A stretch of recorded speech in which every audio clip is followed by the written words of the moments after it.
X-Legend and I go way back, like episode 7 back. Hell, more than that, as I'd played Grand Fantasia as one of the many games I'd tried before I ever thought about doing this show. They've had 3 of their games featured on this show already, Eden Eternal, Aura Kingdom, and Dragamon Hunter, with a very distinctive art style that gave birth to the SUPAH KAWAII line that only made contextual sense in one of those reviews. Of course, when you start to see how many games they've made, and how many of them look exactly the same, you can see why people are starting to sour on the company, considering it looks like they keep making the same game every 6 months or so. So now we'll take a look at the latest project off of X-Legend's assembly line. This is the MMO Grinder, and it's time to look at Twin Saga.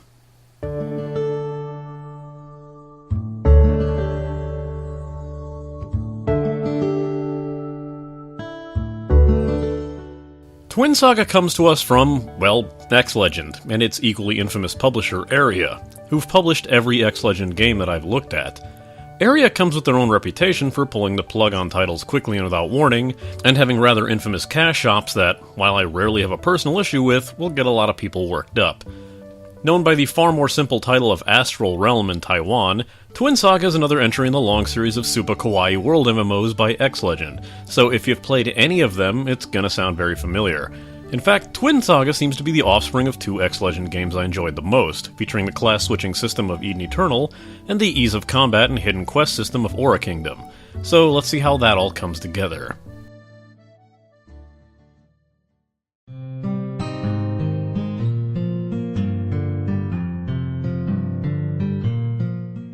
Do we really even need to do this section? I mean, we can see it on the screen right now. This is the X-Legend standard.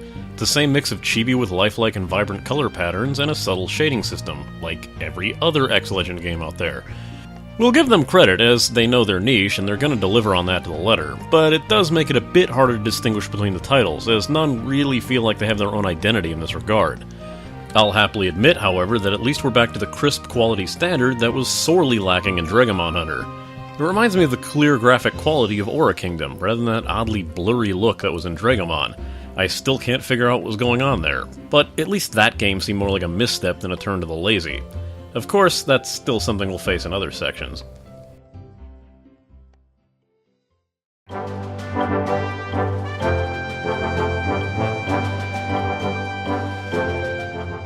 Much like the last section, we'll be diving headlong into the company's standard operating procedure here as well. This means that the music is your usual peppy, upbeat soundtrack with a bit of driving pieces, though there are a few interesting tracks to be found past all of that. Sound design carries the same staple, with the usual high-pitched but impactful sound design seen in most every one of their games. This does help make the combat feel weighty, like you're actually doing those high damage numbers when a particularly powerful combo is let loose, so kudos for that.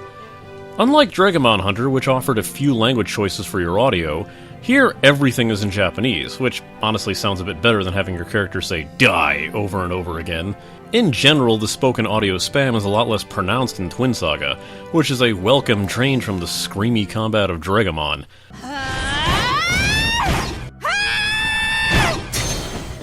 At least X-Legend didn't carry over that trend too.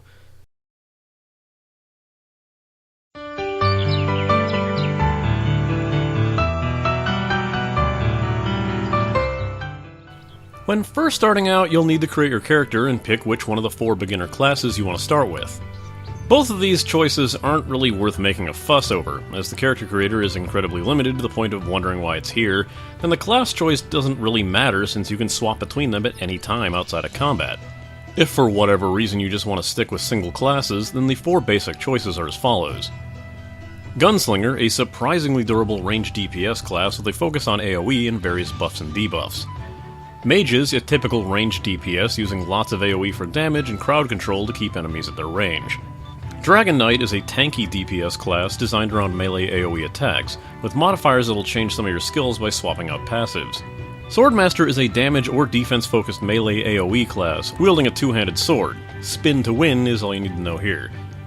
Switching between these is accomplished by hitting the K key, hitting switch, selecting which class you want to be, and hitting confirm. As previously stated, you must be out of direct combat before you can change your class. The other unfortunate issue is that the class that you switch to will start at level 1. And though your character level remains the same, you'll have an incredibly limited pool of class abilities until you level the class back up. Thankfully, whatever class you change to will automatically convert your equipped weapon to one suitable for that class, so you won't have to worry about finding a lance for your Dragon Knight if you've been playing Gunslinger previously. Once you progress further into the game's storyline, you'll gain access to more advanced classes in the form of Rogue, Berserker, Occultist, Hunter, Cleric, and Paladin. Unlike Eden Eternal, where classes were grouped into specific subcategories, here you simply just get a new class whenever the game feels like giving it out, and it does feel very arbitrary. This is made all the more awkward when the game's storyline is so incredibly goofy with its writing that it can only be described as purple prose-laced, baffling, and occasionally overtly sexual with very little subtlety. No, that isn't a joke. You did see those dialogue boxes I was putting up here, right? Combat itself is your standard tab targeting fare, though thankfully it does allow for a lot of movement. The real shame of it, though, is that every class has so few abilities that you'll spend a majority of your time spamming the exact same skills over and over. It's relieved when you unlock all your class abilities, but even then you don't have much choice in diversity, so you're only really adding a couple more clicks to your usual rotation. This brings us back to that above-mentioned issue, where changing classes will send them back to level 1, meaning that you'll only have those few abilities, and it'll make combat starting over feel even more repetitive until you can level it back up. To help a bit in this regard, you have the Starstone system, which can get to be unwieldy rather quickly, but it's another inventory screen that you'll have to manage while you're playing. Throughout your playtime, you'll gather Starstones in various shapes and colors, which can then be slotted into the appropriate shape and color slot to give you straight-up better stats, and in some cases a buff to your certain abilities.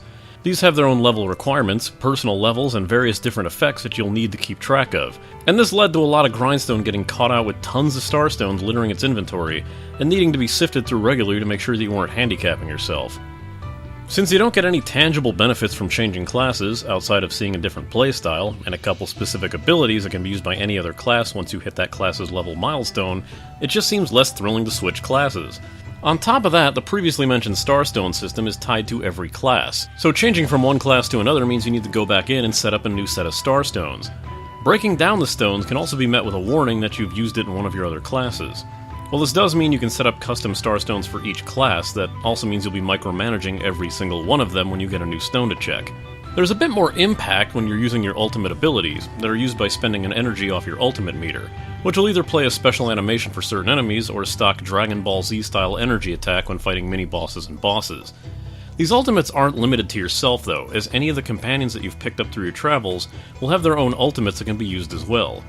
The companion variant won't use as much of your ultimate meter, meaning that you can use these as an in-between for refilling your meter while your main's on cooldown. Said companions will aid you in combat, though you really shouldn't expect too much from them even if you do level them regularly. More importantly than their role as a combat pet is that they can be slotted into your mobile player house known as the Terra Cottage, to offer you special quests to complete depending on where you station them inside. Questing is the same tried and true questing as every other MMO out there. Kill X, gather Y, kill X to gather Y, kill X and then gather Y. Of course it wouldn't be Area and X Legend if all the quests didn't have some sort of meme-tacular names on them. While there isn't anything that'll break the mold in those quests, Twin Saga does have the Hidden Quest system, which can break up that usual auto-pathing to and from objectives. For Hidden Quests, you'll sometimes get a special item drop, or find something to interact with in the world that'll give you a special objective. They're not marked on any quest log or journal, and instead will require you to read the item description to figure out how to complete it. Some of these as simple as telling you that a person is looking for this item and where to go, while others will give you a vague clue or hint that you need to decipher to understand what you actually have to do. There's one hidden quest that'll pop up later that actually led to a deep and philosophical debate on my Twitch stream as to why a certain NPC would be named the way they are, despite the fact that it was just a really corny meme. Completing hidden quests not only grants added experience, but can unlock titles for you as well.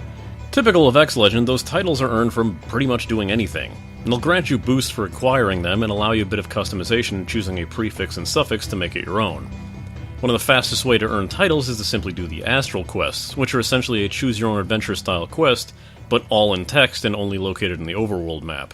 You can also get titles by finding random NPCs that are just talking to each other. Yes, more staples from this developer and featured heavily in Aura Kingdom, you'll find various NPCs with text bubbles above their heads, indicating that they have a conversation that you can eavesdrop on. Do note that you need to hear the entire conversation through from the beginning, so if someone else has already started it by passing by them, you'll need to wait and re-trigger it once it's finished. In keeping with the standard practices, we'll have a typical grind wall that hits very hard around level 48, where everything will just slow to a crawl. This is in part because quests start tasking you with killing large numbers for each one of those quests. while at the same time the difficulty is ramped up by simply making all the enemies get larger health pools. This, in turn, drags out each fight longer and longer, since you need to kill more and more of them. You can fall into a mindless rut easily, as combat is already repetitive to a fault, and this just ends up magnifying the issue, bringing it to center stage. Yet, amusingly, this dragging out of the content might be just for more than extending out the gameplay, as it was found that there is literally no content after level 60. We don't mean there's nothing special to do, we mean literally nothing. No quests, no dungeons, no conversations to listen to. Absolutely nothing. It doesn't help matters that getting near 60 will also present far more broken names, random assortments of numbers and letter codes, that show the game just isn't quite finished. That isn't too much of a surprise considering that we're missing 3 more classes, but the fact that so much of the base game is missing, not translated, or just labeled as future content makes you wonder why they felt this was ready for the wide audience already. This is double the impact on the game's crafting and gathering system, which can be seen as the weakest aspect of this title. Many of the crafting stations are riddled with future content warnings, making them more barren than they actually seem to appear, while gathering can be respectfully referred to as, okay, now AFK and play another game. This is mainly due to the fact that leveling your gathering profession takes hours and days of grinding the same resource node, unmoving, only coming back into the game to switch out your broken tools for a fresh set before continuing on. You can use this AFK gathering to help level classes, so it does have at least something else going for it, but otherwise it's the embodiment of wasting your time. Since weapons will automatically change to whatever your given class needs, weapon crafting seems few and far between, only available as high-level and epic weapons towards the end levels. Currently, any furniture which could be used in your terra cottage is labeled as future content, and one entire gathering profession requires you to use your in-game money to plant 4 plants within your house before waiting several hours to harvest them. That harvest is the only way to level farming in the entire game, so prepare to spend even more time doing other things while you wait.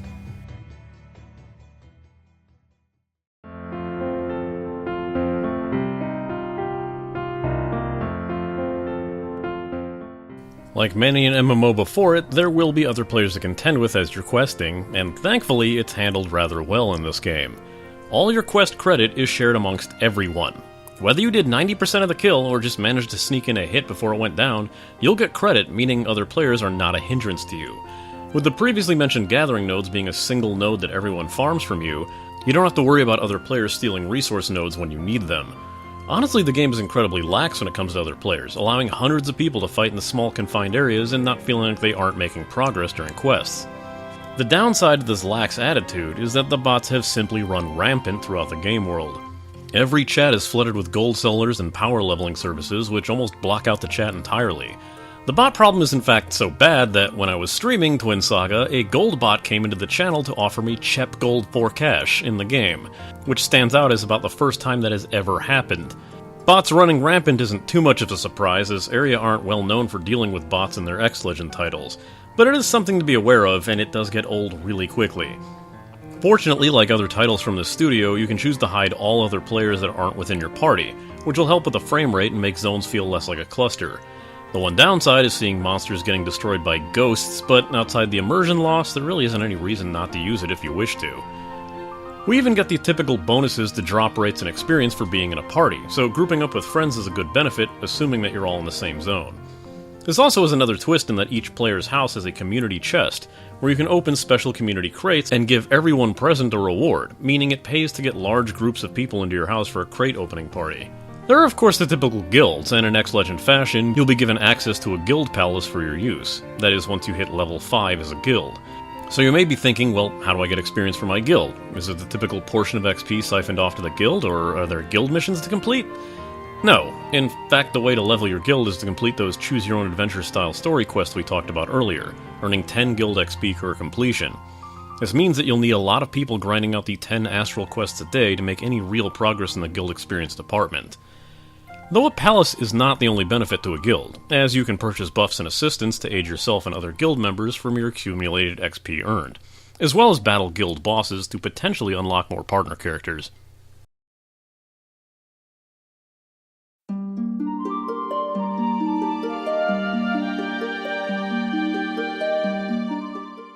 This is another section that has become a staple of X-Legend style, both good and bad, though the bad does seem more related to Area as opposed to the developer itself.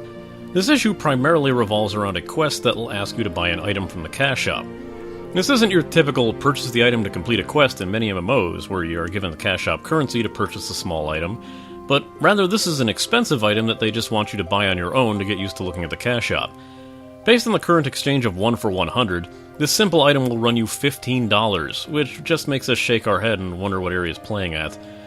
The good news is that this shop has nothing that could be argued as pay to win, as this is mostly due to having the loyalty point shop allowing you to access almost everything, barring the aforementioned quest items, that you can find within the normal cash shop.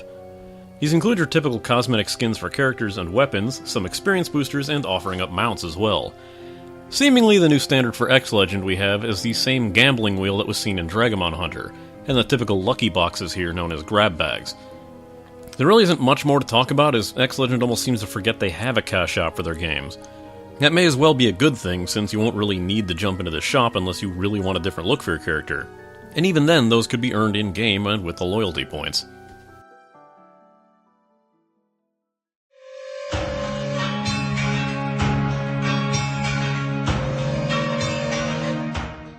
While I like Twin Saga far more than I like Dragamon Hunter, I'll have to say I'm seeing X-Legend playing all the same notes, and with lesser quality each time. I'm starting to feel that burnout that people have been saying about that developer for a while now. And while I feel they still provide a very good, polished presentation, and a great way for MMO beginners to get into the genre, their later games tend to feel more like steps backward from previous titles, in which the systems were just done better. Perhaps it's time they stop developing new titles every year or so and just focus down on making one the best it can be. Here's my final rating. One thing that stays true to X-Legend's titles is that they're very easy to pick up and play. The simple design and ease of play makes them great MMOs for beginners, or those who just don't want to be bogged down by too many systems to be effective in combat.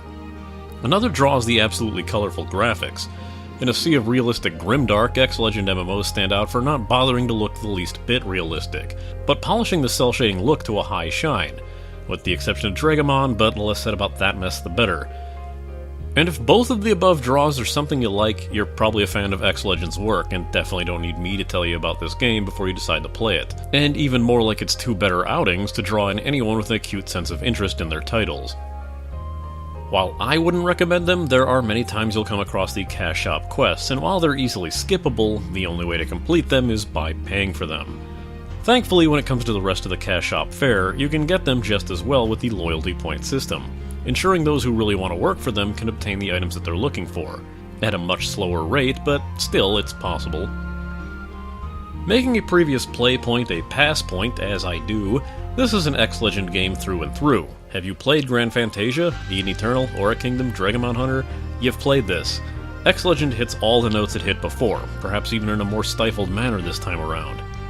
The prime example being the neutered class system.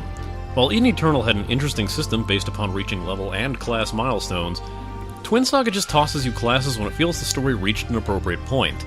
The unique freedom and synergy from Eden Eternal's class system just isn't there, and it doesn't feel as rewarding to gain a new class in Twin Saga. Of course, the ultimate stumble is having a game where the pace just seems even and fair, only to run smack into a grind wall the last chunk of levels, and be rewarded for scaling them with a complete lack of content. This grind wall feels less like a design choice and more like a holding pattern, having us slog through slowly until they manage to get the next content implemented. Same old song and dance for X-Legend. So if you're in an endgame rush, you'll probably just want to let this one stew for a while. Next time, we've actually run out of horror MMOs that we'd actually want to look at for the Halloween episode, but we may have found something that could be equally as horrifying.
Hey, once again, thanks for sticking around to the end of the credits and seeing what kind of usual ramblings I'm going to be doing in here.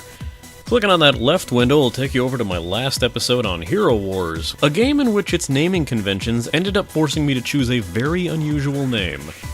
If you click on the window on the right, you can see my side quest video on Master x Master, which basically answers the question, what if NCSoft combined Heroes of the Storm with Dead Island Epidemic, and a really, really annoying pop song. You can keep semi-closer track on the show on what I'm doing by following me on Twitter at ChaosD1, or if you don't want to hear what I have to say personally, you can follow the show updates at MMO_Grinder, as well as my Twitch channel at twitch.tv/ChaosD1. If you've had any interest in my Patreon or just want to check out to see how much money I make to phone this shit in, you can go ahead and head to patreon.com/MMOGrinder, where I finally decided to go monthly, for reasons I explained it there. And once again, despite the fact that I'm not quite sure what's going on with his show, Slipstream would like to invite you to check out NoTokensRequired.com, as well as his Twitch channel for the same podcast at twitch.tv/NoTokensRequired.